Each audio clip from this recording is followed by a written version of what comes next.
Good morning, everybody. Thank you for joining this morning's webinar on GAG pooling and kind of a discussion around budget centralisation within multi-academy trusts. Today's session is going to take a kind of a number of directions, but all around that piece of GAG pooling. Budget centralisation. It will be around the stories of the panel that we've got around what they've done in their organisations, and also talking about elements that we've seen elsewhere. And the reason we wanted to really focus on this topic is that there's quite a lot of high-level information out there around what is the GAG pooling and what are the rules, but digging beneath that and trying to understand kind of the stories that the people have done it and how they've applied particular things, something that's a bit lighter.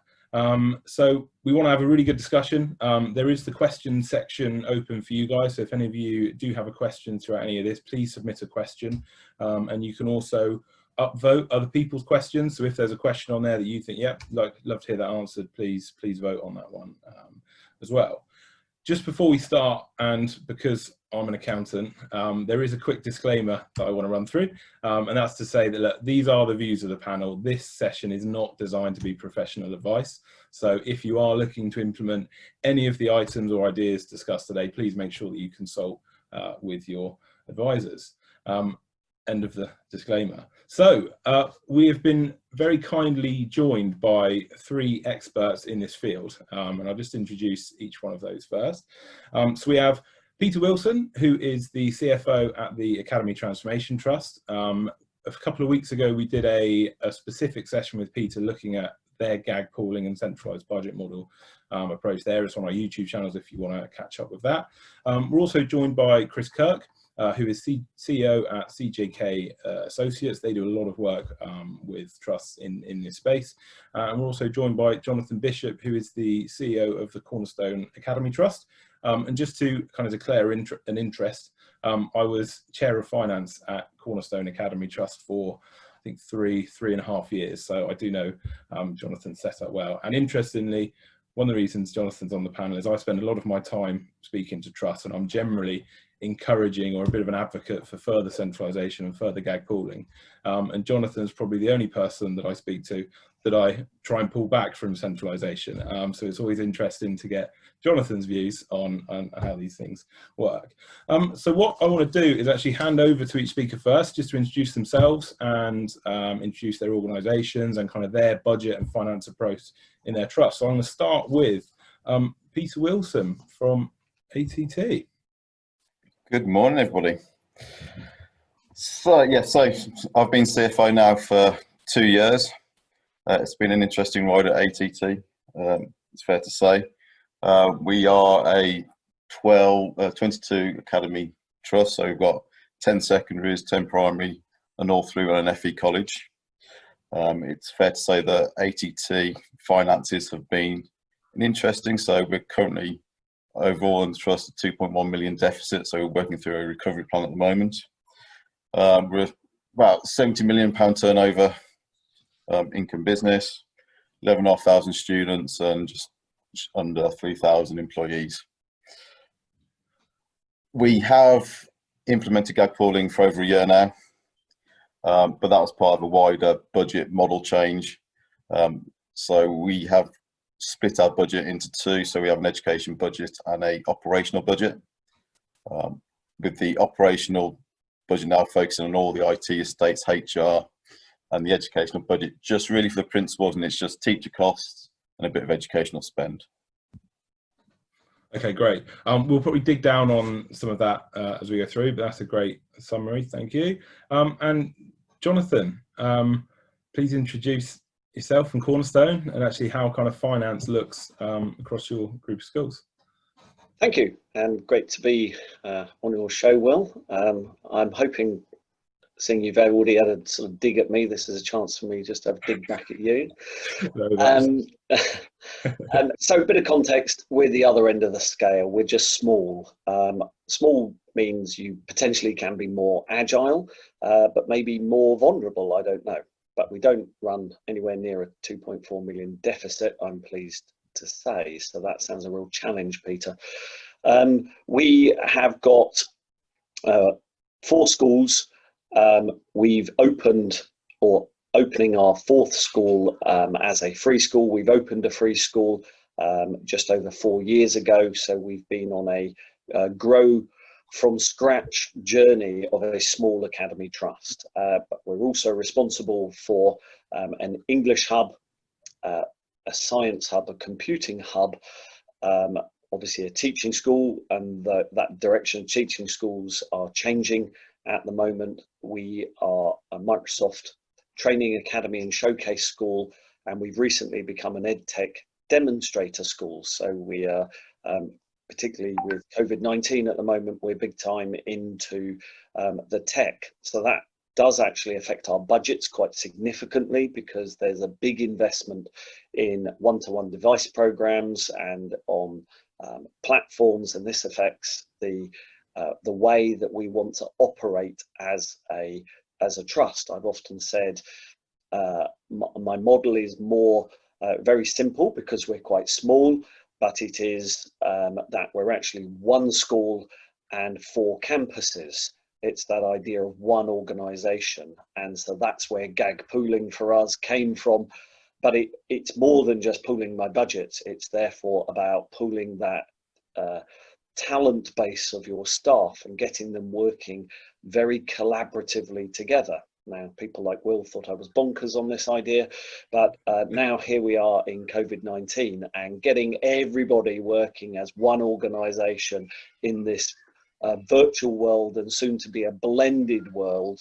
I actually think that some of those decisions we made together around pooling our GAG and getting that central buying power and those shared resources, whether that's human resources or physical resources, has stood us in good stead at this time. So yeah, bit of context.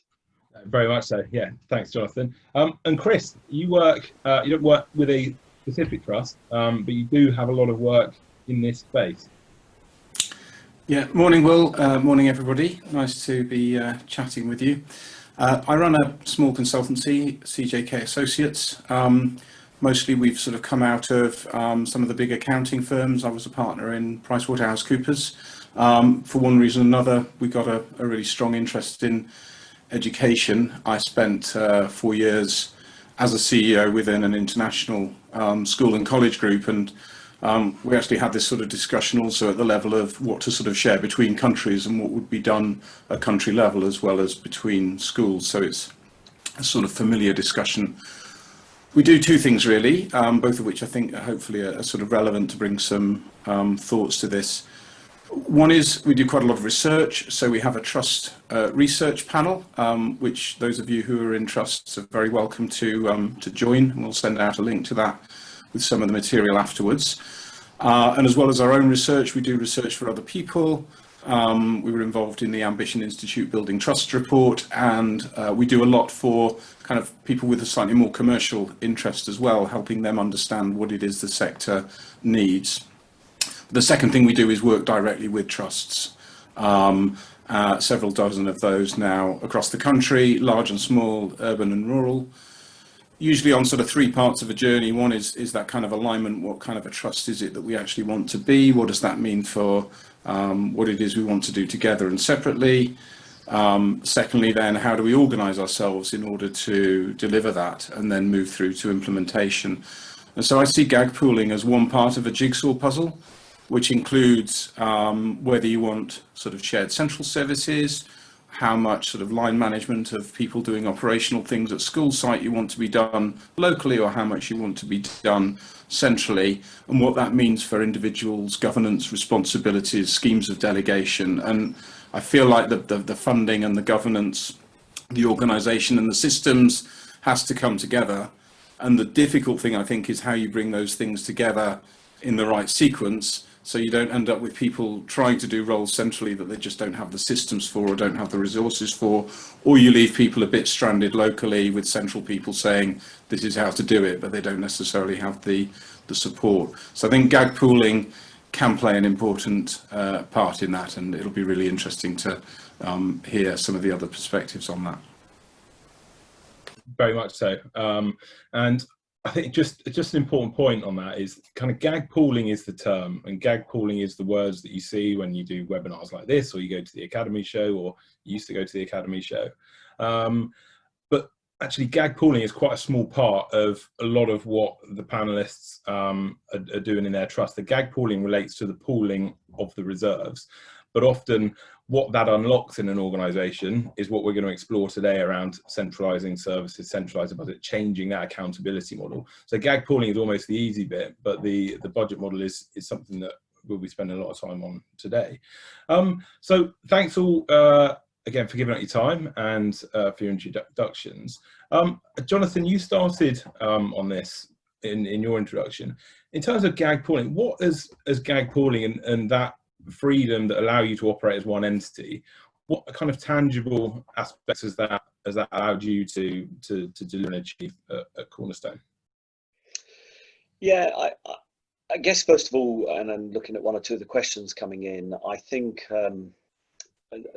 you've got to see what's the motivation behind doing this. And is the motivation simply to save money, or are there other tangible benefits? You know, I see a question pinging in a little bit around how do you win over the hearts and minds of head teachers? And so I think the big question here actually is that idea of centralisation versus autonomy. And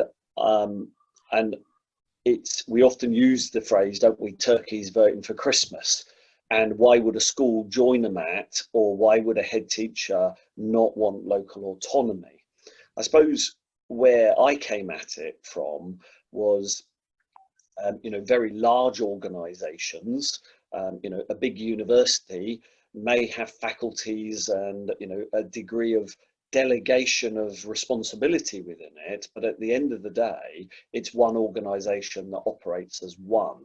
So for me, the driver of this is to see that corporate responsibility for the good of all of the children to get the very best. And when you start looking at that consistency and that quality of education, the driver for me is not to have a group of disparate schools almost trying to replicate a local authority model as was, but more that united approach to education. So if that's your core vision and driver, to facilitate that, you then actually start looking at the biggest part of your budget, which is staff. So you want to create staffing structures that are about how do you deliver that. If what you're going to do is top slice and have a centralised team that sit in an office, we'll call it County Hall, issuing directives, you can get a real divorce of that central vision to the implementation and the local autonomy of head teachers. So I think underlining it, you know, it's a finance show, but actually it's about leadership and vision, not actually about money. When you start to look at that, you can then start to say, actually, can we look at leadership in a very different way? And when you start to look at staff, it's not about necessarily, it's not about seeking great economies in staffing, but it's more efficiencies of those structures, that you're not replicating staffing structures in every single school. So when you can get shared leadership and shared staffing, you can start to look at things like support staff budgets and how you would support children, or supply budgets and how do you cover your supply internally. So you start to get into very infrastructural conversations when you start talking about pooling your resources, and that for me is where we're starting to see those real benefits. And behind that, big procurement, you know, clearly for us IT, but any of the services you run, if you're going to procure, you want to procure those services not 10 times over. Let's procure them once, trust-wide. And I think you really start to get into those efficiencies once you start looking at what should you pool. I remember having conversations with you, Will, about what would you not pool? And when you start looking at it, there's a few things in my view. You know, you might go, you know, energy is very specific to that site.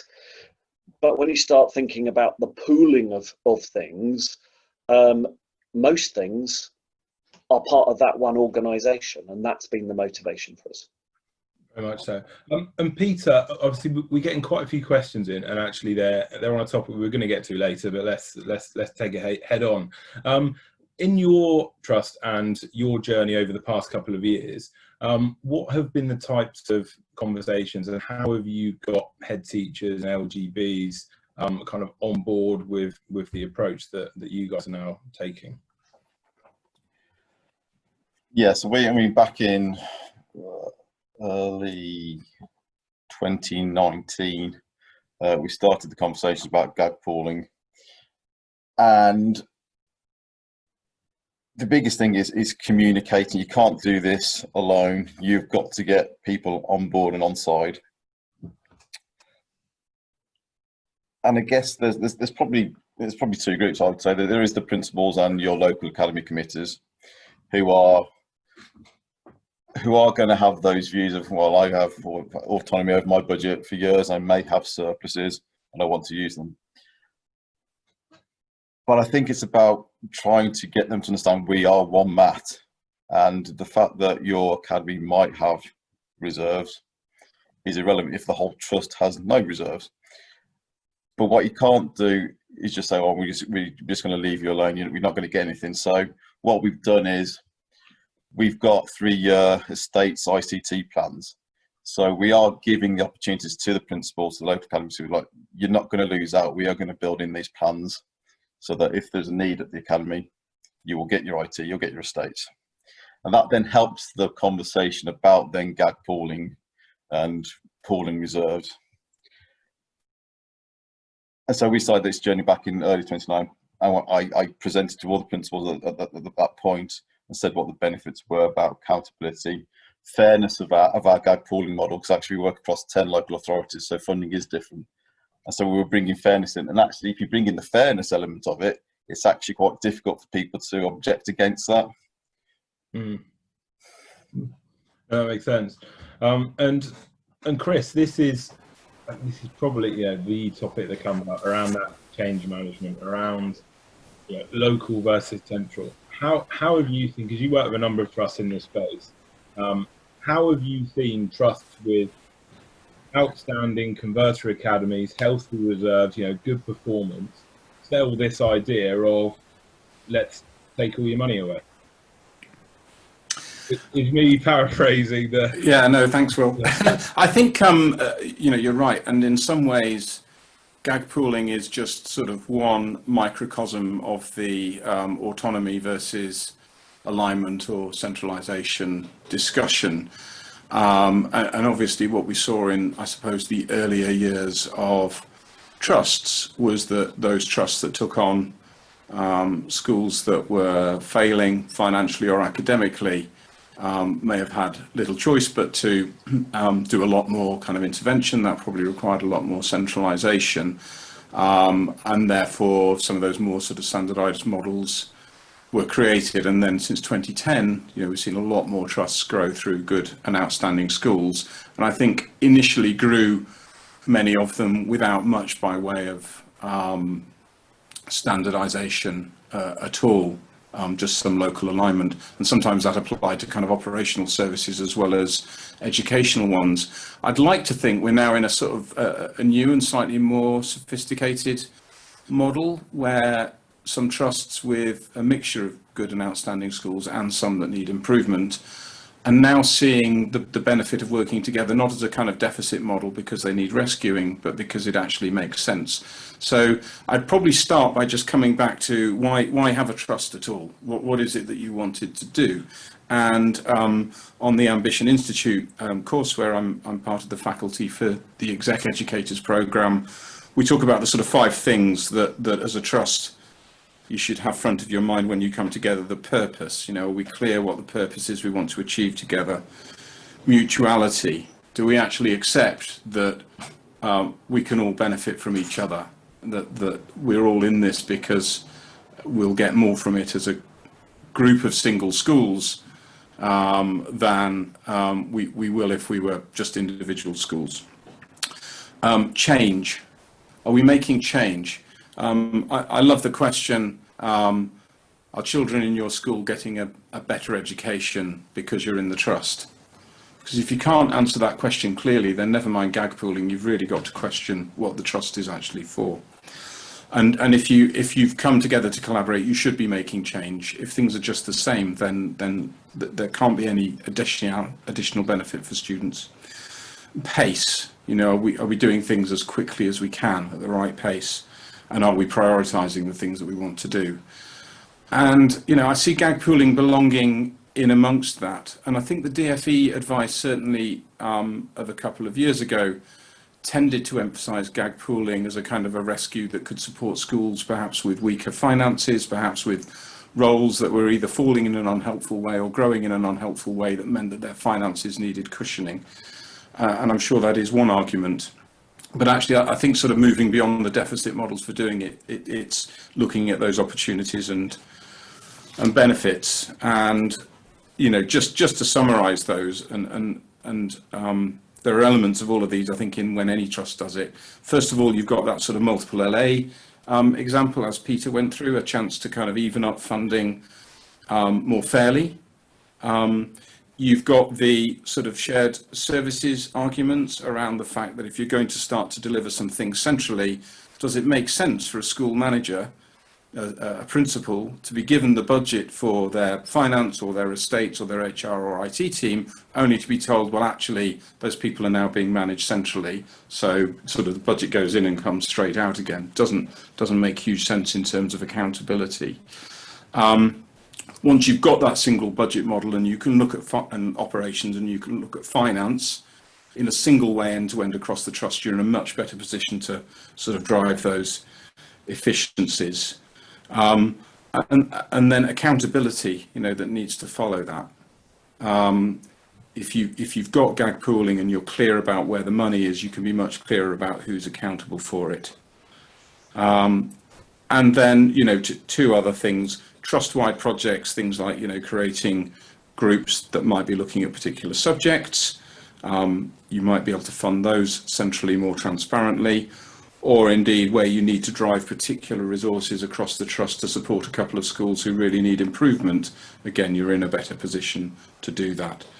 So I think those are some of the enablers, if you like, and those are some of the benefits. And if people aren't sort of agreeing that we want those benefits, then you won't be able to get agreement to GAG pooling. If people do agree they want those benefits, then you're in a good place to discuss how they're more likely to get them if you move into GAG pooling.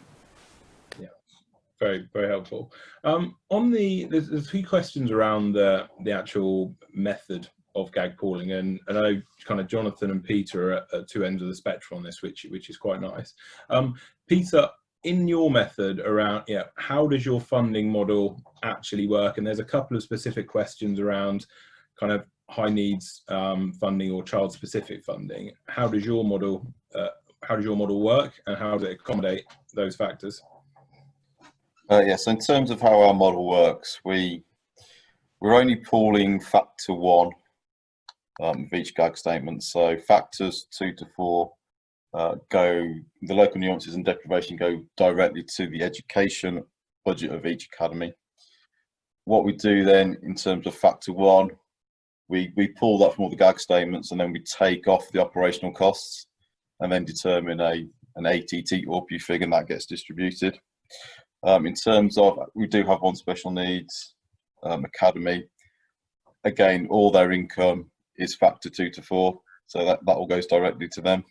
So in terms of pooling at special academies, I don't know. We haven't got, we've only got one, so that's pretty difficult.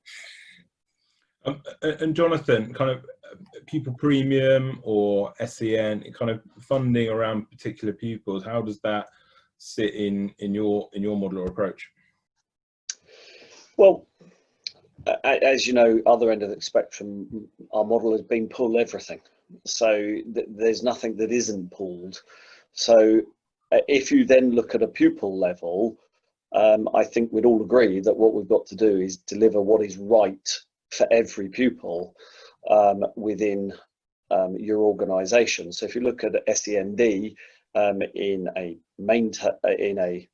not a special school, but in terms of within an academy trust, you're not getting EHCPs typically with a allocation that says that child must have a one-to-one adult bought for them as it used to be with statements. What you will have is a costed provision map. And so when you start to look at the provision that child needs, there will be similarity and other similar provision that's needed within the school and across the schools. So for me, again, I've centralised an SEND team. If you look at pupil premium is not a restricted grant. It's there to ensure that the most disadvantaged make actually good educational progress. So if you can allocate that money to bring in initiatives that will really support the most disadvantaged families to get the best out of them. It's not about having a personal budget for a child. So in my view, it's about looking at the services that you want to offer and targeting them appropriately where they're needed. So, you know, again, picking up on some of your questions there, that what keeps coming out is, you know, that one, the parochial cash that LGBs want to hang on to, or fairness, or that's our money. You know, I come back to the fact, which I think Chris was alluding to, well, what's your vision? What are you in it for? What are you trying to get out of it? And so we've sponsored a school, and the school we've sponsored is in special measures. It has got 60% deprivation compared to, you know, Broadcliffe, which has, I don't know, 8% deprivation. You know, I think what we're seeing is it is our shared responsibility to get that school out of special measures. It's had years of underinvestment in infrastructure, in its buildings. The staffing journey's been a challenging journey, but we have taken that school on and brought it, without it sounding cheesy, into the trust, into the family, and we're not going to let that one lag behind as the weak relative. It's our duty to raise it. So therefore, it makes absolute sense. You share everything, you pool everything. In my view, within a trust, there's nothing that says we built this up over years, this is ours. You can't be part of a family and then say, for this matter, I don't want to be part of the family. You're either part of it or you're not. Yeah. On the rebrokering side, so we've seen a question here come in, and it's one that I had submitted before as well. And it kind of comes on to another point that I'm going to get onto around with GAG pooling, you know, being championed by Lord Agnew, and therefore, you know, there aren't reserves at individual school. Is there a fear that, you know, if you've got challenging schools and you're able to turn them around, and you put in lots of resource into those schools in order to bring them up and turn them around, if that doesn't work and they get rebrokered, is there a risk that, you know, you don't claw back that investment? Whereas when it's school by school, schools have individual surpluses and deficits. I think if there is a rebroker in, they go with the school. Is that a risk that any of you guys have considered or factored in, or even had any discussions on? It's potentially a risk, but I get from our perspective, again, it's coming back to the MAP model. We're operating as one, so therefore we have pooled reserves or lack of reserves. If an academy would to get rebrokered out, our policy would be they would take a percentage of the current deficit of the trust. I think it's based on the rate of the amount of pupils leaving, and that just gives us, again, we were acting as one MAT. So if you've invested in that academy, then fairly, that was our decision, wasn't it? If we haven't been able to turn it around, then okay, we've tried, but it feels wrong to punish that academy taking everything that's being spent on it if they're in a massive deficit. Maybe wrong, but who knows? No, and I mean, there's a quote that I always see on social media where it's the CFO says, what happens if we invest in our staff and they leave? And then there's the CEO that says, what happens if we don't and they stay? Which kind of has some parallels with this discussion. There is a trust that we've seen that has pooled reserves for schools that are in a surplus, but where there is schools in deficit, those deficits have remained with the schools, and then there is a deficit recovery plan, and when those deficits have been reduced to nil, they then join the surplus or the GAG pooling for the rest of the trust. It's not something that I've seen very often, but it is certainly an interesting one that on this particular issue would make a difference. Any views on that particular approach?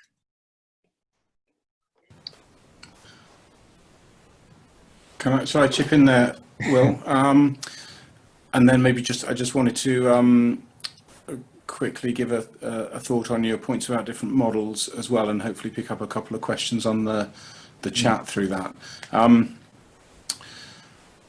It doesn't feel without, I don't know the trust, so I'm certainly not casting any aspersions on why they decided to do that, but at face value, it feels a little bit tricky if the conversations are all about collaboration, that if you have a deficit, you have to sort of live with that yourself. If you have a surplus, it's pooled. I guess if the trust is also providing strong support to help recover that deficit, you can see a world in which that would work. I guess my bigger fear is that it doesn't sound like GAG pooling being used for the kind of more strategic reasons that we've discussed in terms of, really working to say, well, we've got funding coming in, we've got students who we have a mission to support, and we have, these sites where we support them, our schools. How best do we do that, and who does which jobs in order to deliver that? And it sounds quite hard to have that really joined up conversation if some of you have got different arrangements for GAG pooling than others. In terms of your thought on sort of what it looks like, Will, just to sort of chip in on top of the two models that we've heard about. So we've got the kind of pool everything model. We've got a kind of a sort of ORPU driven model where you work out what you need centrally, and then you kind of create a new ORPU that you agree together, and that's sort of driven by student funding, and you delegate that back out for education and services. So you only hold back, I guess, what you need to run service centrally. Schools have everything else. Plus, I think in Peter's case, some of those sort of locally driven pieces of funding as well. There's another model that we've seen quite a lot, which is the sort of IFCP-led model. So you work out a calculation on an educational formula. What is it that you need in your school in order to run your curriculum with some curriculum surplus using the sort of normal calculation? That is what will be delegated to schools. Typically, I think that puts slightly less at the kind of school educational management level than Peter's model would, because you're giving them sort of what they need as a minimum rather than what you don't need to run centrally. What that can do is create a bit of a sort of central pool, which can be used for some of those projects and for other things. And there's just some points, which if we come on to it later, I'll probably make in more detail around some of the conditions for success for that. It certainly needs to be very transparent as to what's left over and how you access it if you're a school, and that there isn't a sort of culture of handouts, but something very clear around why and how those extra funds would be accessed. And then quite a few comments on SEN and high need pupils. I mean, I'm sorry to say we haven't worked firsthand with many special school, well, I don't think we've worked firsthand with any special school trusts specifically who've done this. Some of the trusts we've worked with have had one or two special schools, and generally because they've been the one or two, the high need funding has kind of followed the pupils that drove that formula. But I do certainly like, at least in theory, the idea that if you've got quite a range of students with high needs and you're triggering income across a range of schools, it is still worth standing back and saying, actually, do we have some common needs here that could be met by common services? And are we sort of close enough together that it makes sense to actually pool the funding and delivery of that? I think it'd be quite a specific sort of local context of that working. Yeah, and I must admit, you know, of the trusts that I have seen doing it, there are a number of trusts that have some special schools within them, but I've not come across a fully special education trust that has something. Yeah, I might be wrong. If there is any out there that any of you guys know about, it's obviously a fairly interesting area. So, you know, please get in touch, and we'd love to do a kind of specific one of these with that context. Must admit, blown away with the number of questions, and I think we're trying to get through them. It's quite interesting that a number are similar flavours, and I think we're trying to pick them off, and I think we've done a pretty good job. If there's any that we haven't, please use the like feature to highlight any that we've missed, and yeah, we'll keep trying to do so. One thing that then comes across, there's obviously these huge barriers, which is around introducing GAG pooling. And that's, you know, clearly where a lot of people are. For the people that have got through that process, so they've done the communication, they've done the back to the why, and they're actually moving into the implementation. How does that look, and how did that look for you, Peter, in that journey of, right, we're here, we're non-GAG pooled, each school own finance teams, each school reserves, moving from that to a centralized model with a centralized team? Was that a quick process? Not really, no. I mean, we three-pronged attack really. So we changed the budget model and introduced the GAG pooling. Alongside that, we then changed the finance team structure. So we've created an educational finance expert team and an operational finance expert team, just to mirror the budget model. That's fine. We then had to change the systems in terms of reporting, because you find the standard academy report has everything on it, isn't it? Your teacher costs, your states, ICT, etc. So for us, it was about trying to redefine those reports really. So only the principal gets what they want, and our operational staff get what they need. And obviously, we had an issue with our budgeting software provider trying to get a budget model to work within that wasn't happening. So obviously, we had to change provider, didn't we?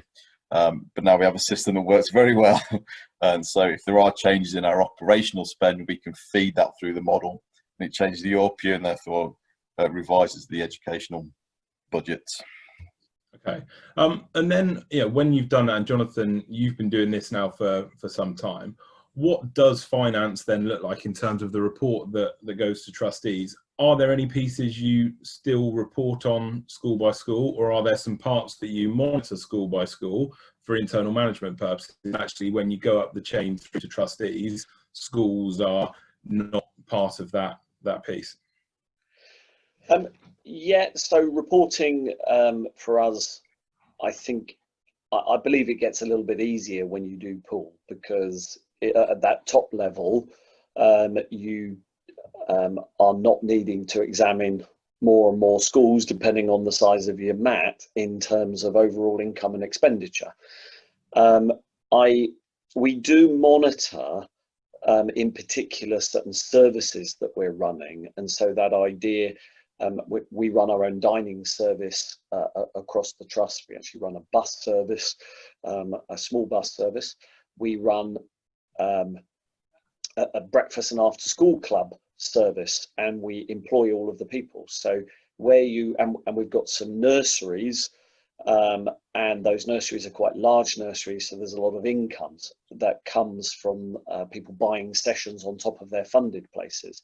So when you look at that idea of parent contributions or payments, you start to get a growing proportion of your income coming that is not from GAG but from trading.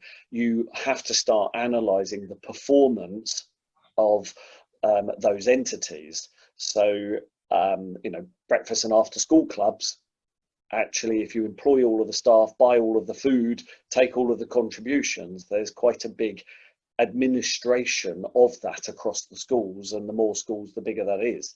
So, but we still run it as one service, with one centralized operation of that service. So what we are doing is tracking the income and expenditure and reporting on it. And of course, we do want to look at that in terms of school level.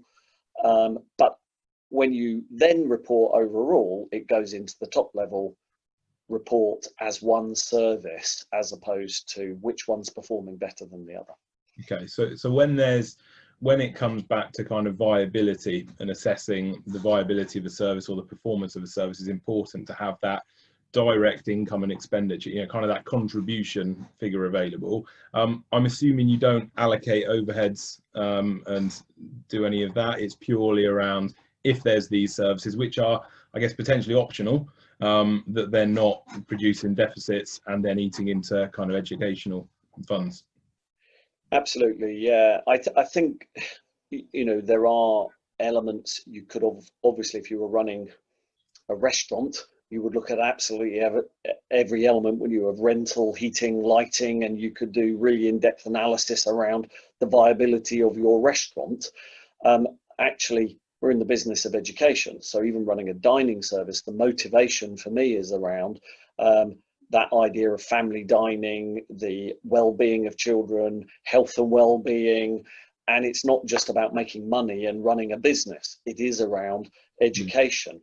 So there are elements of education that within even a dining service that are not about paying customers or even infant free school meals. So we're not analysing it down to that nth degree, because actually I don't see for what purpose do I need to divvy up the energy bill across the schools down at micro level in that school. I think it's a lot of work and wasted money doing it. No, agreed. I think you're in a really good place now with how that works. And Peter, so you've got education budgets and operation budgets. So education budgets, I'm presuming they get posted to individual schools, and schools are accountable and they report on that educational pot.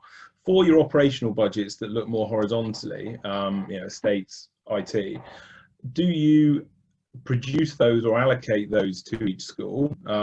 And then do you kind of record actuals against where the spend is happening, or do you just manage it all centrally for those pots, or somewhere in the middle?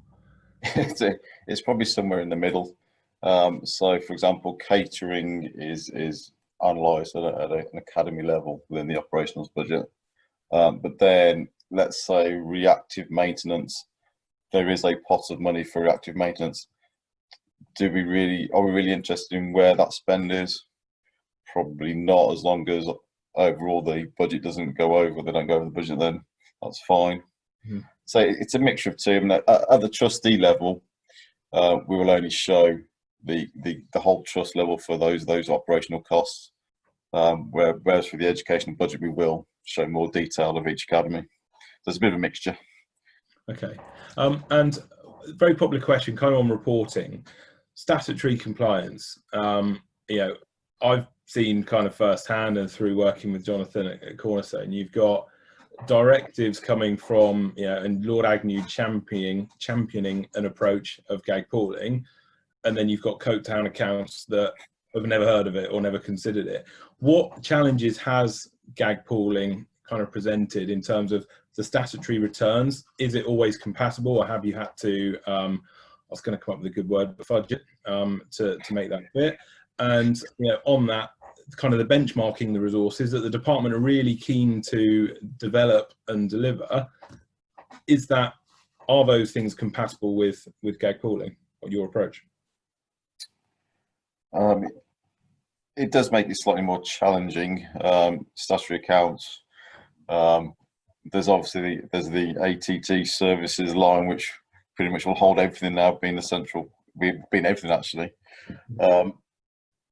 Benchmarking again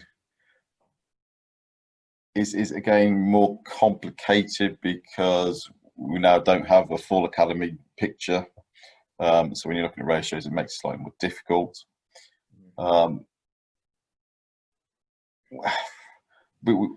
We provide as much information we can really for the returns, and as you say, there will be almost a fudge figure, should we say, as it goes into the ATT central pot. Yeah. And And Jonathan, I remember having discussions with auditors around, I think you were one of the first to kind of use GAG pooling, and you kind of pushing new ground. That has all settled down now, but how was that process back? Was it 2018 or 19? Can't remember when that was. Quite a while ago now. Yeah, no, it's painful. I think it's more complex trying to get those returns done. I mean, even down to a general census return, not to do with money, about where staff sit. We've got schools relatively close together, and staff will work across schools. Interestingly, you just take virtual teaching at the moment.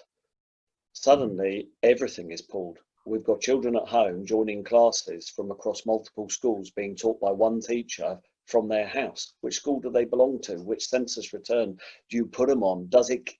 So probably, because it is my problem, but probably I'm not so interested in it. I make it not my problem. I just go, who cares? And don't quote me. Oh no, too late. I've said it. But who cares? In one sense. I noticed one of the questions on there was sort of this, again, the fairness that if it's per pupil funding, you need to, on your website, publish how that funding per pupil is being delivered per school. And I think for me, the sooner we could perhaps have inspections driven by the trust and GAG pooling by the trust, and we look at every element within the trust as one entity, then if you just go, it doesn't matter, I've got 1,000 pupils, 22,000 pupils. If what my motivation is give the best to every single child in the trust, then the distribution of the money is on a needs basis. And I guess I don't want to bring it too crudely back to a family analogy, but I have 3 children, and I don't necessarily buy every child of my 3 children the same thing at the same point every time. We look at who needs what when they need it, and of course, the fairness is not a fair distribution of money. It is the fairness based on the needs at that point in time for the good of the family.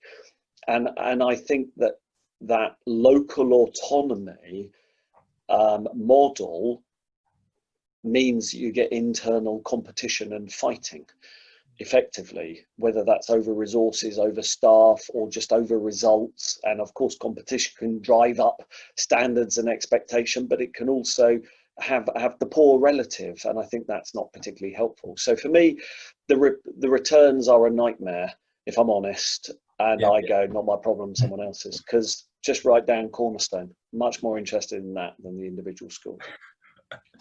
I would say for parents, interestingly, that's been a challenge as well, because parents go, look, I've got the identity with a local school and we want to raise funds. But we at board level down to then forming with parents around sort of PTAs, PTFAs, etc., to just raise funds. We're saying, no, we're in it together. So raise funds for the friends of Cornerstone, not for just your child in your school. You belong to the family of schools. And so it is a change of mindset, a change of culture, in my view. No, very much so. That's an interesting point on the kind of fundraising element.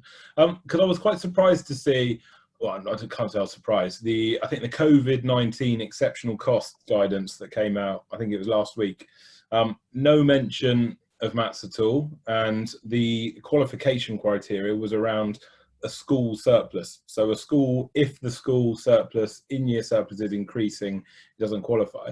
Obviously with GAG pooling, there is no school surplus. Have any of you guys kind of looked into that in any detail and seen how you're going to either qualify or not for that grant when the guidance is geared up around school surpluses? We have no reserves, so therefore we'll be claiming. Okay. That's simple. I think Will, my thought there, chipping in, might be a little bit around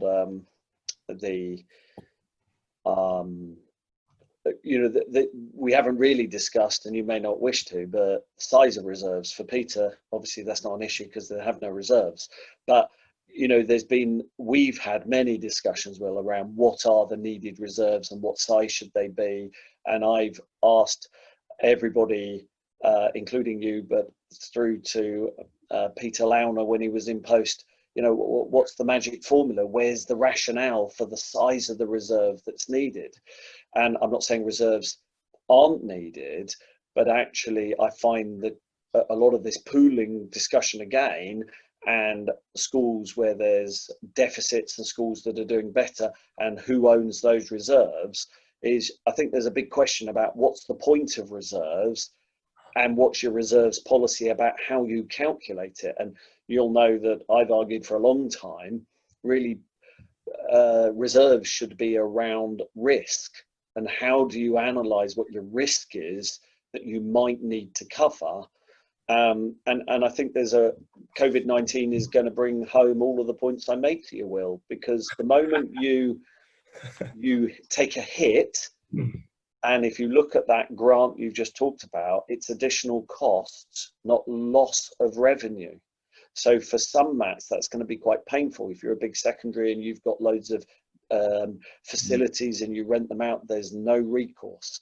So if you're underwriting those traded revenues that you rely on to run the business, and they're suddenly gone in COVID-19 and you can't claim off a grant form, then you need some reserves to cover that. But if I have enough reserves to cover our loss of income and I get nothing, so at the end of it, I'm joining Peter in a deficit because they've all been wiped out by COVID-19, what you're then on a journey is not just to get rid of my reserve, I'm then on a journey to get them all back.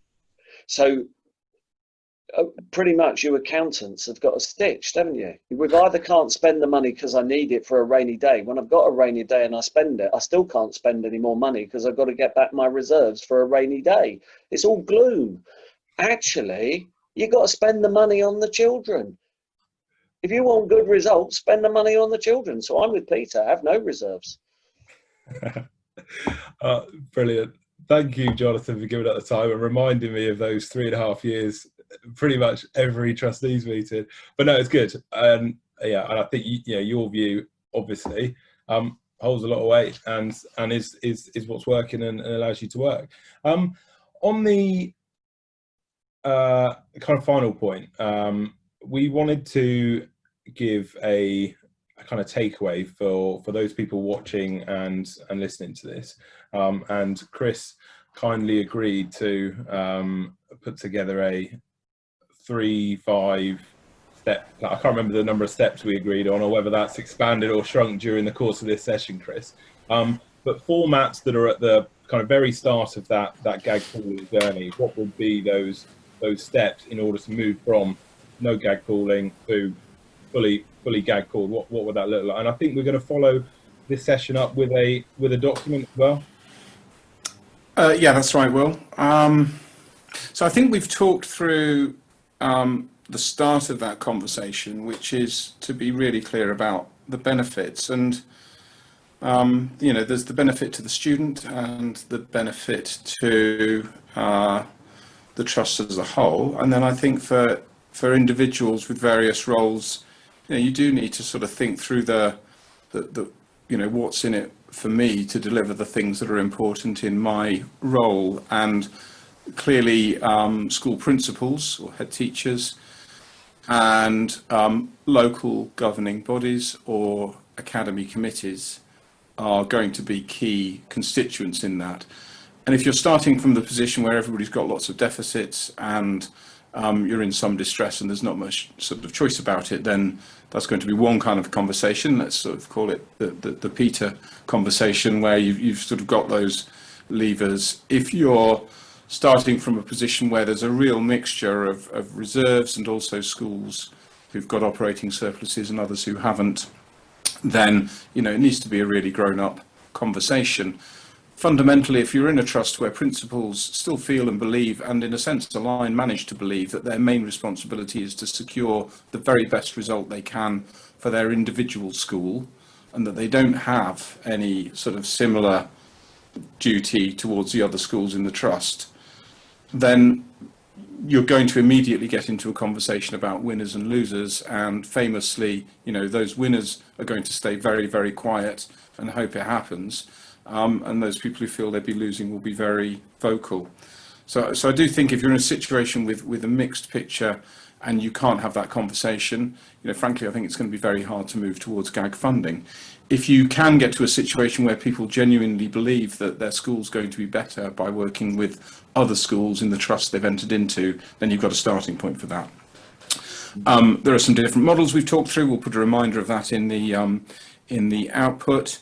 There are then, I think, two main considerations to making the change. I think there's a set of sort of what I would think of as managerial considerations, and there's a set of more kind of leadership or change management considerations. I think managerially, you need to talk through how moving to GAG links to your accountabilities and schemes of delegation, reporting that we've heard about. And by the way, I'm a big fan of just saying if DfE wish to continue to hear about school level reporting whilst also encouraging GAG funding, I think just do the simple pro rata allocation back in the way that I think we've heard is being done. And in terms of benchmarking, the MAT sector is getting large enough that if we're benchmarking at MAT level and you're able to sort of see how things work at that level, then you'll still get useful benchmarking, even if you can't sort of meaningfully translate everything to school level. Then I think you need to be really clear about what I think of as the gives and gets. So if we do move to pooled GAG and somebody's going to be providing services that I, as a school leader, am going to rely on in order to deliver my part of the bargain, I've got an interest in knowing what those look like. Some trusts move as far as service level agreements. Others feel that that's not appropriate when it's actually just colleagues working within one organisation delivering things with different responsibilities, but even so might want to be quite clear about what it is my estates team will deliver and what I've got a right to expect from that, and what it is I need to do as a school leader to make sure that me and my team use the site well and responsibly. And you could think that through finance, through HR, health and safety. I think one time when we've seen GAG pooling fail and need a lot of work to kind of rebuild trust is if you move to it, but you've got a design that the operational team at the centre just doesn't have the capacity or structures or systems to actually support. So suddenly principals have moved from a position of being in charge of everything, being told that the great thing is you're going to be freed from all this operational stuff to focus on education, and then they find that not only has their school business manager been removed, but they're now responsible somehow for doing a lot of kind of quite operational things, to do with estates, facilities, or HR, and they don't have their sort of right-hand person to turn to. So that's got to line up.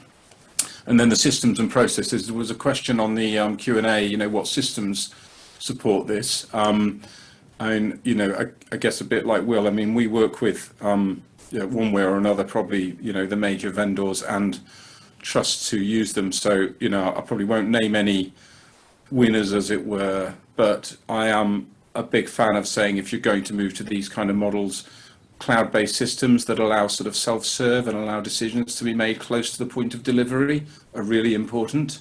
And, some finance systems and some MIS and some HR systems are better at doing that than others. And also some of them interoperate with each other better. And I'm very happy to have a kind of an offline conversation with anybody who wants about our views on that. So then you've got the change management considerations. You've got to get that culture, all for one, one for all. Otherwise, I think it's very difficult unless you're just doing it because of a distressed situation. Clarity about the benefit. I think kind of really emphasising this point, it is a bit of shared risk and shared insurance, isn't it? So we're working with a MAT at the moment where one school knows it's got some quite big surpluses and other schools are benefiting from them, and there's a certain level of resentment there. But there is a discussion that a few years down the line it could be the other way round, and so it is a bit about a kind of almost an insurance conversation. I mentioned transparency earlier. If you do go for a model that leaves, if you like, some surplus at the centre for sort of allocation to do things that are seen as important, I'm a big fan of transparency. about how schools would go about accessing that. What we can't move, and there's again comments on the Q&A about, does this sound like a sort of an old style LA? I mean, we can't move to a situation where this is about gifts and favours from on high. It's got to be about sort of adults sort of having grown-up conversations about how we do things. And then we talked about the sort of pace and the nature of change. So you need to time the move to GAG pooling.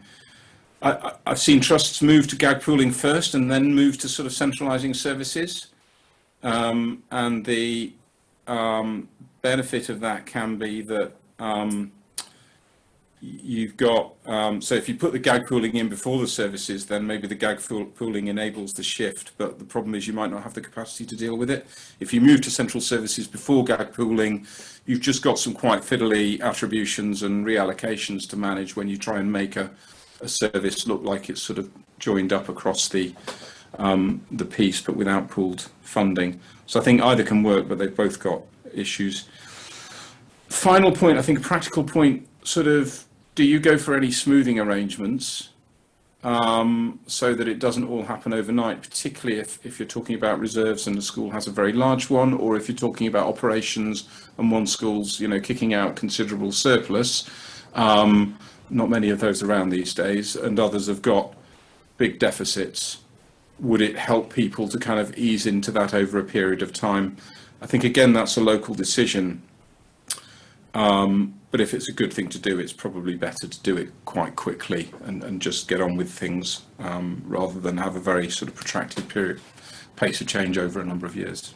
So we'll summarise that probably better than I did just then in a pretty short sort of handout takeaway from the conversation. That was a great summary, Chris. Thank you. And yeah, that's wrapping up today's session now. A really good summary at the end there, Chris. And so I said we'll be following this up with a handout. So thanks to all of the panel for giving up the time, being really candid with kind of this process over the last hour. Thanks to the audience. Thanks for you guys for registering, coming along and answering or asking loads of questions. We've tried to pick up as many as we can. I think we have. There is following this session, there will be a questionnaire that pops up when the webinar ends. And that has just asking for some quick feedback, but also there's a box on there for any additional questions or any additional comments. So if you have any specific feedback, if you like another one of these sessions on a more specific element or another topic in the future, would be great to hear from you on that. And also, Chris has a MAT research panel or does some work with a MAT research panel where we gather views. We're also putting together a research piece on GAG pooling, actually, where trusts are on this journey. So if you're up for contributing to any of those, please do indicate that on the feedback form. We'd be really grateful. So that's it. Thanks again. If there's anyone want to reach out to me, I'm Will Jordan from IMP Software. Find me on Will at WillJ_IMP on Twitter, or Will at impsoftware.co.uk. Panelists, how can they reach out to you guys? Are you on social media? Yeah. Yeah. How can they find you if they want to ask some questions or follow something up? I'm on Twitter at Broadclist. I will, it's a very old handle that I've posted, or my email address. You can ping me an email, jonathan.bishop@tcat.education. I'll post it in the chat line. And just one little plug for me, we're running an EdTech conference, 2 days, Monday and Tuesday next week. Final bookings all coming in. Got over 100 hours of free professional development with some great speakers being opened by the DFE on Monday morning at 9 o'clock. I've put a link to ed-tech.education where you can book online. It's all free, so it's not about making money, so it's not commercial, but if it's of interest, please share the word. And there's a business brand in there, and we'll be talking, so you need to come. Thanks. And Chris? Yeah, I'm just going to stick my contact details in the chat feed here. Well, Oh, great. And Peter's already done it as well with his Twitter handle. So thanks again, everybody. We'll be ending the webinar now. There will be a questionnaire that pops up. We're really grateful if you could just answer. There's only 5 questions, and anything else, put it in the box. And thank you very much, and thanks again to the panel for joining us this morning. Thank you. Thanks, Will. Thank you.